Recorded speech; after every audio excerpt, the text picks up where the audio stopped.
Nursing school is a wild ride, but that doesn't mean you have to run and hide. When the going gets tough, don't leave your stress undiagnosed. You gotta call the nursing student coach. Real life tips from a registered nurse. In school and out, she's seen the worst. Now without further ado, yeah, here is your host. It's the Nursing Student Coach. Hi, everybody, and welcome to Nursing Student Coach. My name is Lauren Chapnick, and I am your host. And I just want to thank everybody who's listening, who has supported the show by writing a review and giving a 5-star rating. It just takes a few seconds. Pull out your phone and do the same, because it is my personal mission to help put more great nurses into the world. And I know I listen to a lot of other podcasts, and the hosts are always asking for ratings and reviews. And until I started my own podcast, I never really understood how important that was. So if you could do that, it really just helps shake things up, and it presents the show to more listeners who maybe are searching for nursing student resources, who can hear the show and it can help them out. So if you've taken anything from anything that I've said, I'd really appreciate it. So thank you so much for your support. And let's move on to today's podcast. Today, I am going to share with you my 5 rules, my 5 top rules for consistency in nursing school. And as many of you know, I have 7 habits to success in nursing school. I actually have a book coming out next year called 7 Habits to Success in Nursing School. And I go into detail about each of these habits. But what I'm going to talk about today is rule number 3, and that is to be consistent. And I go into a lot of depth and detail, but today I'm going to share the top 5 rules. I call them Lauren's rules for consistency in nursing school. And if you follow these 5 things, and some of them you've heard me talk about many times before, you are on your way to achieving success in nursing school and really nailing this habit of consistency. That is the secret, I think, is consistent habits. It's not about cramming. It's not about memorizing. It's about breathing, eating, sleeping, all things nursing, so that it just becomes part of you. So, top 5 rules. Let's get into them. Number 1, go to class. Go to class. It's as simple as that. And that sounds like an obvious one, but you know what happens. You get stressed out with other exams that are coming, and you might skip one class to study for another. Or you may find that the professor's style isn't really vibing with how you learn. So you think you're better off not going to class. Well, let me tell you, going to class is the best thing you can do, no matter what. Let's say that you feel like you're getting nothing out of it. I've definitely been in that situation before. Your professor will absolutely give you clues during those lectures. As boring as it may seem to you, you got to find some way to be engaged and just be present in class, because I guarantee you they're going to say something that may be on the exam, or you're going to remember for NCLEX or in your nursing career, and you will be very grateful that you went to class. And not only go to class, because sometimes you can go to class and you may as well not have gone. Don't sit in the back and just be a blob and zone out and go on Amazon and Instagram and TikTok. If you're going to go to class, which I think you should, sit in the front. Sit in the front, be engaged, listen, absorb everything that you possibly can, and be grateful for everything that that professor is going to teach you. Because nursing school goes by in a flash. You are going to be out in the world as a working nurse, and you are expected to know so much so quickly. I can speak to that personally. And every minute that you can absorb, you're paying to be there. Go. And don't just go and be proactively present, is a term that I like to use. Ask questions. Be that person who is there and absorbing every possible thing. Just go. Even when you don't feel like going, dig deep and go. Number 2, practice questions, your daily 10. Now, if you've heard anything, I talk about these daily 10 practice questions probably more often than anything, because I do think it is the most important thing you can do in nursing school is to do practice questions every single day, minimum of 10. This is just flexing that muscle, guys. Like I said, nursing school is like running a marathon, and every exam is a mini race to get to the end.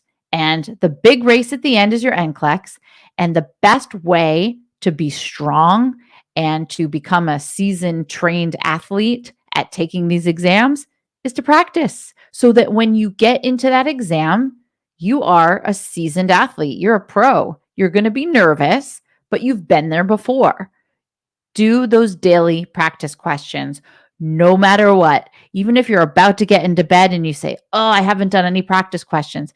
That's when you pull out your phone, have an app on your phone that has practice questions, bang out 10 before you fall asleep. That is rule number 2 for consistency in nursing school. Number 3, sleep routine. Have some sort of sleep routine and sleep ritual that you do for yourself. This is going to help with self care. It's going to regulate your body, and it's going to, with a consistent sleep routine comes other consistent habits. Now, are you going to stick to it all the time? Of course not. Things are going to alter when you have exams, when things happen in life, and that's okay. But if you have a general bedtime, let's call it 10 o'clock. Okay. That's what you aim for every night. You aim to get in bed at 10 o'clock. Have some sort of routine. Maybe you read a book for 10 minutes. Maybe you take your shower at night and lay out your clothes for the next day. And let's say you consistently have a wake time of 6 a.m., 7 a.m., whatever it may be. You have these routines, they become a part of your daily habits, your consistent routine, and it is so good for you to maintain that sleep schedule. Now, of course, sometimes you're going to stay up later, and that's okay, but having a sleep routine and a sleep ritual is very, very important in nursing school. And here's a little sleep hack as well. I stole this from Miracle Morning, which is a book by Hal Elrod that I highly recommend. I've talked about it as well in other episodes, and when I speak live to nursing students and nursing schools, is let's say that you really need about 8 hours to function. Let's say you need 7 to 8 hours, but oh man, it's 2 in the morning and you're only going to get 5 hours of sleep. And you say to yourself, "Oh, I'm going to feel like a zombie tomorrow." Well, it's sort of a self-fulfilling prophecy. If you say, "Oh, I'm going to feel terrible when I wake up in the morning," well, you're going to feel terrible when you wake up in the morning. It's sort of like saying, "Well, I'm really bad at taking tests. I've always been a really bad test taker." Well, okay. Of course, if you're saying that, your subconscious is going to believe it, and you might do poorly on a test. Just like if you say, "Oh, I'm going to be exhausted tomorrow," yeah, you're going to have kind of a crappy morning. So, this is what Hal Elrod suggests, and I completely buy into it because it has worked for me. What you do is you visualize yourself getting up in the morning, and you are so well rested, you're rejuvenated, and you are just ready to go out and have your day. And you say to yourself before you fall asleep, "I am so grateful for these 5 hours of sleep I'm going to get. That is just enough to give me the energy that I need for my day tomorrow. And then you go to sleep. And when you visualize yourself having that morning, you are more likely to wake up feeling energized. So that's not going to work every single time. You can't survive on 3 hours of sleep every night or 4 hours, 5 hours, whatever it is. But on those tough days when you just had to stay up to study or get your paper done, try that. It's a mindset hack and it really works. Rule number 4 is to plan. Plan, plan, plan. And just a sneak peek, next week's episode coming out on Thursday is all about planning, time blocking.